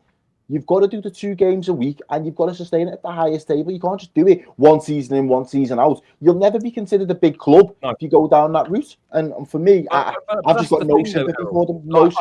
I know my squad is not great right now, but a Newcastle squad can't deal with the 2 games a week situation. But you got Newcastle. You got Pete saying it's the best squad they've had in years. Well, that tells you how bad things have been, though, Dan. That tells you how bad things have been. That this squad's not terrible, by the way. But if Newcastle want to get to where they got these ambitions to with this ownership, that squad has got to be improved big time. And I look, my project's a joke right now. But when you look at the Newcastle projects, right, and what was spoken about and all this, and I know things take time, but I look at it and I sort of think, where is this Newcastle project going? What is the next step for Newcastle? Yeah, okay, you want to get Champions League football year in, year out. You've got to spend serious money and get serious players in to be able to achieve that. You can't still be using Jacob Murphys. You can't still be using these kind of players if you're serious about doing that. So I don't know what the next step is for Newcastle, because when you're competing with, if you try and go for the players that a City, a Liverpool, and Arsenal, or United are going to go for, Newcastle aren't going to get those players because they will choose their players. It's definitely harder now, though, because I remember when City got bought, we had basically a free run at Aguero. Because look at all the strikers that were around back in the day, when City got bought. Like, everyone had, Suarez was about, Benzema, Kane was still there, Rooney, Van Persie, all these players were there, Cavani, and we just went to Atletico Madrid and picked up Sergio Aguero for 30 million. Like, we had a free run at him. If Sergio Aguero was at Atletico Madrid, bro, he wouldn't be coming to City back in 2011, 2012 when we signed him. He'd be going to Real Madrid or Barca or something. So because the football standard is dropped, and there's not that many players out there that are elite anymore, the elite players are just snapped up rapid by the big clubs. And then the teams below that are trying to catch up. They're buying Elangas and shit because they see them as the best players they can get. And you're not going to move the needle. You're not going to bridge the gap. No. It was easy for City to bridge the gap because we went and bought David Silva. We went and got Yaya Toure. These players are not there. And if they are, they're not going to Newcastle, who obviously back in the day that was City, because a bigger club and a better club is going to come in for them. Yeah, but you lot did stifle Newcastle. The new rules came in about 5 minutes after their ownership came in. Yeah, they did. Yeah, so that's hindered them. But on top of that, I think, Charlie, you said... Wolfie, in all fairness, though, we heard all back end of last season that this was the summer. Pete was telling... I agree. But they have... At least from my perspective, I don't speak to that many Newcastle fans on a regular basis. All I was hearing from Pete's camp was, this is the summer. We've waited. PSR, all these things have aligned. So this summer we can actually throw the bank at it, or throw the bank at it, or the whatever. And all of a sudden, they've all got off. All the footballing people left over the summer. There was nobody there to do that business. But Errol, do you know what? Newcastle, in theory, right, should be doing something similar to what Aston Villa are doing right now. Like, if the Newcastle project was progressing, right, in the way that we think it should have done and should be, Villa had an awful summer as well, by the way, and that's why I'm not even Howe. That's why I'm not so lenient on Howe, because Unai Emery's found a way to make it work still. Errol, I had a conversation with Pete last season, and he was very forceful about this when I asked the question. I said to him, had Howe taken them as far as he could? Did we see Howe being that manager that could take this club onto the next level, challenge for a Premier League? And I was told I was being silly for saying that. And I think I've been justified in doing it. Managers have sell-by dates for projects, what they do.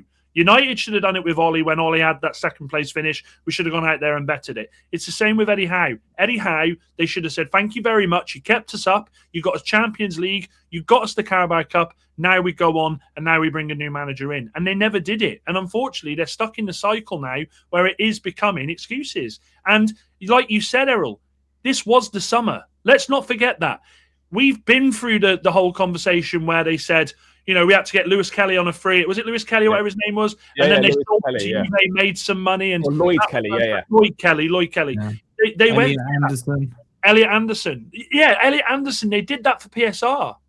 Newcastle at this moment in time, they're reaping what they sow. Unfortunately, they had the whole summer to plan to take that next step. They were so naive. It's not even funny. Naivety does not get you Champions League and the riches that follow. Unfortunately, cold, hard facts have hit them. And it's the same with Eddie Howe. But for me as well, right? Look at Newcastle.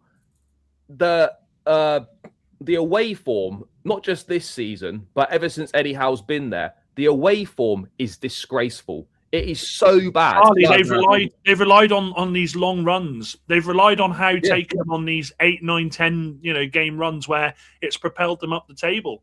And unfortunately, he's been found out. Managers know now they've been found out. No, I think you're a bit harsh. I do, but I don't think it's a Newcastle project. I think this is an Eddie Howe project. When you speak to the Newcastle lot, do you understand how much power Eddie Howe has in that club? But he had no other choice, though. There was nobody else there in the summer. But you got to ask yourself as well. But all these sporting directors, Errol, that have left, have they left because they can't work with him? Has anyone? Well, maybe Wolfie. That's a fair point. Maybe you have to speak to a Newcastle fan who's in the know because. But if we talk about let's say Eddie Howe did leave, right? What sort of manager would Newcastle need to get to elevate them to the next level with this current squad? Because who are you looking at that would go to Newcastle next as a step up? Sean Dyche. I think they've got the great job for him. I think he's got the money and a project that could entice a good manager or an upcoming manager if he chose to. But I think it's going to be again in another form of Eddie Howe, but it might look European. It might be somebody from Germany, like an Iriola, stepping up from a ball. They go with something sexy and European in that sense. Last season there because he ain't getting Champions League to save him this time. I think if they don't get Champions League, they're done. Then they have to look elsewhere. Fabregas is a good shout from Sophie. I think I think there's enough money and there's enough of an enticing project to try and get a decent manager with a decent bit of credibility. I think Glasgow would be good. Not in that system. That's a big system change for me, isn't it, though, Charlie? Yeah, massive. Are we all in agreement? Iriola's not looking great at the moment, to be fair. Bro, Iriola, I'm telling you, bro, Iriola's like a Mark II, bro. It's just basketball, football. I'm trying not to smile. I'm trying not to smile. He said they're going down, to be fair. But why don't they go and get Glasner? Glasner's actually won trophies. Well, Glasner's a good manager, but it would be a system change, though, wouldn't it, LB? It'd be a big switch up unless he can play back. They'd have to spend the money for that, wouldn't they? Yeah. But they got Lewis Hall and Livramento as the wing backs. That would work. And then, they've also got Dan fucking Byrne. Well, he could be a third centre back in a 3. He could in a 3. He could in a 3. I don't think that's a mad shout, Glasner, but he's definitely leaving Palace at the end of the season. Oh yeah, no, he's not signing a new deal. Yeah. Yeah. Apparently, he's not looking at his contract because the fixture schedule is too mad, which basically means I'm off in the summer. Yeah. He's called that board out so many times as well. He's gone. Yeah, man. Like, let's be real. They're trying to get rid of Eze and Gehi when he's just one saying, like, I'll be off as well. Like, let's be real. Crazy, isn't it? But look, man, let me close with Man United and Liverpool because we haven't spoken to Errol and Dan yet. Man United, seriously, Dan, Emery out, he's crap. Man United, a laugh and banter club. And I look at the table, I think, I don't know if they are at the moment. Everyone else around them, you are looking up at you at the moment. There are people we're talking about, Tottenham looking up at you, Newcastle looking up at you. Are you confident you can get Champions League after all, bruv? Not European football. I said that at the start of the season, but I just want to pay homage to my manager. I want to pay homage because he's come out and said, I'm not changing the formation because of you lot. I'm changing it because I've just had this master plan that actually maybe we play a back 4 at the moment. I love the fact he come out and called that out. It was hilarious. I think I actually have got it's 12 months too late for me, but I've got to respect the fact that finally he's looked and gone, hang on, we're in a European race here. I need to play to my strengths here, as opposed to pushing this narrative of this 3-4-3 that just doesn't work. It doesn't work. And I mean, don't get me wrong, there are warning signs there. I mean, United fans, I saw so many on Twitter saying, this is it, we're back. Yeah, this was the same manager who finished the game against Newcastle with a back 27. He literally shit the bed and brought as many defenders on as he could. But I actually say shame on Newcastle because this Manchester United side that they played had Ugarte and Casemiro in the midfield. We finished with Jack Fletcher in the cam role. We finished with Fredrickson at set. We brought Tyrell Malacia on at left back. I didn't know he's still alive. Mate, it's incredible. What a time to be alive. look, I'm not. Quality goal, though, wasn't it, from Dorgu? Quality It was goal. a great goal. But again, people are saying Dorgu incredible. But the reason Dorgu was so good is because we didn't have to worry about his defensive incapabilities. he can't defend. Leave him up the pitch. Leave him to do what he does. But look, United are in a really good, solid position. We've got Wolves tomorrow night. With Wolves playing the way that they're playing at the moment, you'd expect us to get 3 points. We've then got Burnley. We've got Leeds and Burnley. We've then got the FA Cup. Then we've got City and Arsenal. I'm just hoping United now can get the 3 wins from these 3 fixtures to get the points in the bank before we come and play you boys. It's up to United. It's up to United. Get a haircut soon then. By the looks of the fixture. I can't stand that guy. If I see him in the street, I'll cut his hair myself. He's making money off the club. Dan, are you worried about Wolves? No, I'm not. Oh, come on, you can't say surely every single someone- team should be worried about Wolves. Someone's going to be the first team. Someone's going to do it. to Wolves. Someone's going to be the first team to lose to Wolves this season. It'll be someone. It was someone else. I'm not worried about Wolves. I'm telling you, I can see it being either you or and Spurs have given them 50% of their points. When do they play them again? I'm sure Spurs will be the ones that do it. Sure. And they celebrated by taking the top off. Imagine taking your top off, equalising against statistically the worst team that's ever played in the Premier League at this point. That's so Spurs, though, isn't it? It's so Spurs. Mad, bro. Can't lie. I think it'll be you or West Ham. I think they got West Ham next. I don't think it'll be us, Wolfie. Funny enough, it was the only team Derby beat when they was there was Newcastle. When they Newcastle. They got the record. Newcastle were the only team that got beat. That was so bad, though. Like, honestly, like they're not that bad. They're not that bad. Bro, they were against us, Wolfie. They were abysmal. No, against you, they were horrific. Yeah, but against when we played them, they weren't that bad. Us 6 and whoever else we could get in, we'd give them a game. They're terrible. Honestly, they're with awful. Wolves, when they concede the first goal, their heads drop and they give up. No, we would give them a game. Like, let's be real. Do you reckon we'd back though? Real talk. Well, with me in the camp, the worst team in Premier League history. Like, we'd lose every week in the Premier League. So how much worse are we than them? Do you reckon we lose every week? Have you seen us play football, Charlie? They've conceded. All I'll say is I'm not having Lawless on my team. I've seen him kick a ball. My goodness. Yeah. Well, stick him in goal. Is he shit? maybe leave him in goal. Yeah. Charlie, you look like a 1950s goalkeeper with that fucking cap on and that top on and that. Yeah, we could do a bit. Can I ask a question though to the panel? Do you think United get not just European football? Do you think United get European? Yeah, football? I think so. I've said one game a week, you have to be getting minimum. That's the case. Everybody else up and around you fighting for those same spots has already got 2 games a week. You've already got an advantage at that point. I reckon you get Europa. Stuart Rogers, no chance. I've been saying this for weeks. United will finish above Chelsea. I'm shameless enough. I think we'll finish above Chelsea. I do. As much as I love you, Dan, you won't. That's fine. I've been away for a while, so I'm allowed a shameless comment. But I think you'll get 6th. I think you'll get 6th. I think 6th or 7th. I think 6th or 7th. Yeah. I think 8th or 9th. I think push. If United finish above Chelsea, then that is crazy, in my opinion. Yeah, I tell you, when I've watched United in most of the games I've seen them, they look like worldies for 20 minutes. Then they look like Wolves for 20 minutes. But Wolfie, here's the thing: we're the third highest scorers in the league. Explain that to me. I mean, shit, man. Spurs were the we're doing something we didn't do last season. Bro, if we win these next 3 games, we are 4 points away from equally. Yeah, but Dan, I've heard Man U fans for the last 3 months telling me if they win this next game, they go 5th. If they win this next game, they go 5th. If they win this next game, it goes 5th. Every time that game happens. I've heard you say if we win this next game, we're going to get back in Europe. If we win this next game, we're going to get back in Europe. We are in Europe, mate. We are in Europe. Move up to 16th, yeah. Yeah, but my point is, I just don't think you got the consistency. I still look at that midfield. I mean, Ugarte and Casemiro. Wolfie, the only thing that saves us, and I agree with a little bit of that, the only thing that saves us is the fact that every other team below us, and some of them ahead of us, like Chelsea, are so inconsistent. I agree with that. You could get it by default. That I agree with. Dan, you've got to do something in January, though. I think if you're serious about getting Champions League, you think you will? You think you'll make some signings? Yeah. Well, if you say Anderson, Xerxes off. No, Xerxes off. Mate, I've said this since the start of the season. I think we get Belabor in January. The reason I say that... No, but the reason I say that is he's away at AFCON. He's away from, but we all know, we've all seen his performances this season. He does not want to be at that club. I've got a crazy feeling that he comes back and goes to United. I honestly, I think he comes back. He doesn't come back for the 100 million either. Like, that ship sailed.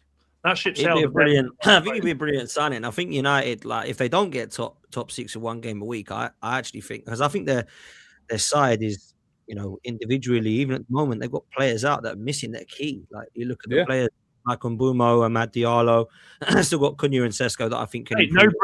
No Bruno as well, and you can hate on Bruno as well. And let's be real, as much and also, sorry, Charlie, just a quick one. Our defense has been Lenny Yoro 20, Aidan Heaven 19, Luke Shaw, who's a left back playing at left side is centre back. We have had to makeshift the shit out of that defense the last 5 or 6 games, and you've been playing better. Yeah, is Mount injured again? Is Mount injured again? He went off at half time. He'll be in the squad tomorrow. I think what they did, and I don't blame Ruben for it, the amount of injuries and players missing. I think the second that he said he felt something because he wanted to play on, they said absolutely not. We cannot risk that. So I think he'll be in the squad tomorrow. Dan, are you hammering out still? At the end of the season, yeah. There's no point in doing anything. I've noticed you're not calling him hammering on the series. It's all Ruben. It seems a little more friendly tonight. With your manager. He switched to a back four, brother. He's When I told you switch to a back four last season, I've been saying it for fucking months. You my head off, man. Let me do these supers, and then I've got one question for her before we wrap up. This one's from Shaitanya. He says, if Emery gets a result away at Arsenal, people are right to question him being better than Arteta. Win is a must. Emery will even play. He's already better than Arteta. He's already better than Arteta. I think he always is, but I think that what Chaitanya's saying is obviously people will be right to question that because some people aren't. They think Arteta's better. Predictions we've done, Brandon, but big up to you for the super chat. Appreciate that. And Miami says if Semenyo signs, City would have the best goal scoring 9, the best goal scoring 10, and the best goal scoring winger in the Premier League. City also have 2 of the highest chance creators in Doku and Cherki. Well, do you know what? LB, you must, mate. You must. If that's what it is, if that's the truth, which actually is the truth, that's facts. To be fair, it's facts. Yeah, then you must. Look, Errol. Other than winning a trophy for Liverpool, which is obvious, what are you targeting in the league, bruv? At the moment, you're 7 points off of Villa in 3rd. If I've got that right, yeah. Are you just going to be like top 4 and concentrate on a trophy, or do you think you can push further than that? What are you telling me, bruv? Yeah, I just want to see us comfortably finish within the top 4. From given with the way the season's panned out, comfortably finish within that top 4, and then see if the other trophies are more attainable, i.e. the FA Cup or the Champions League. If we get a good draw in that, and we can automatically qualify without having to do that extra round of fixtures, I'll take it and then go from there. So I've got a weird feeling that you're going to win Champions League this season, Errol. I'd love to see it. I'd love to see it. So, LB, hear me out. I've just had this horrible feeling for weeks that they're going to go and do something like that. As well, yeah. No chance. I've got about and then they'll be shameless about it, Dan. None of them will be like, "Oh, we wanted our manager out." No, slot. My God. I ain't saying shit, bro. I said from the jump, I know I'm happy to concede the Premier League. Go get me the Champions League. So in a world where Dan United says, "Yeah, we go and win the Champions League," best believe I'm shameless telling you. No, you said quad. You said quad, bro. That was chance fair. That was peak summer. That was peak summer. That was peak summer. Come on, when the real shit happened. That's back when Charlie said he was in a title race. That's I never said I was in a title race. Don't think that whole slot out thing just looked kind of mad now. No, I don't think not necessarily. No, like, look, I understand why people lost their heads, but I genuinely never felt at any point that the board were going to go and have such a knee-jerk reaction to the situation. Like, I don't think they thought we was going to absolutely fall away and end up in a Spurs-like situation where we'd be fighting 15th, 16th. I thought they knew it would level out at some point and the form needed to be rescued. He was always going to get that grace period after winning the league last season. They didn't panic, did they? The board didn't panic, and that was probably the best thing to do, really. Let the fans panic, let the fans have the wobbles. But like I said on a show a couple of weeks back, I said it's a gimmick. To me, the slot out thing is a gimmick that's just being perpetuated by online fan media, and that's all it ever really was. And again, I understand there's a level of criticism that needs to be apportioned to him, but calling for the man's head and telling him that it's done, it just didn't sit right with me. I'm sorry, it just didn't.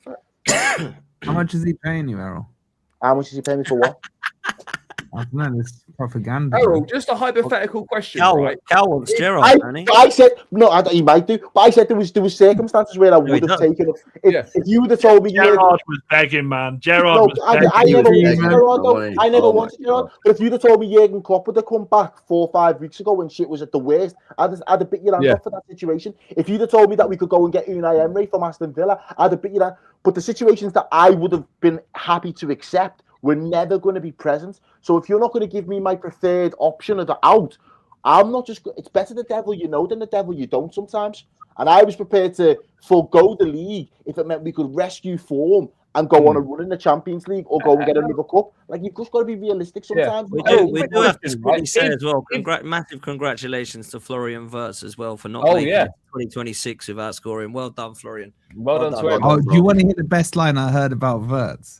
Claiming a goal against Wolves is like claiming you lost your virginity because you hired a hooker.